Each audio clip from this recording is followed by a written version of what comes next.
Hello everyone, আশা করি সবাই ভালো আছেন।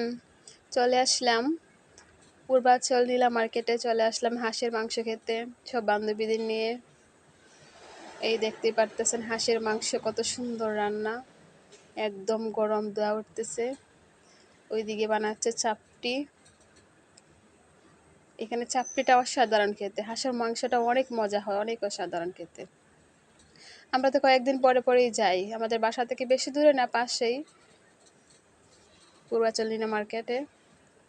এখানে চাপটি হাঁসের মাংসের জন্য বিখ্যাত, এই জায়গাটা নীলা মার্কেট নামে পরিচিত। হাঁসের মাংসটা অনেক মজা হয়। এই দেখতে পারতেছেন 5 পিস করে মাংস দেয়। এই যে আমরা 4 প্লেট নিয়েছি, আমরা মানুষ ছিলাম 10 জন। হাঁসের মাংস 5 পিস করে দেয়। 5 পিস মাংস 250 টাকা।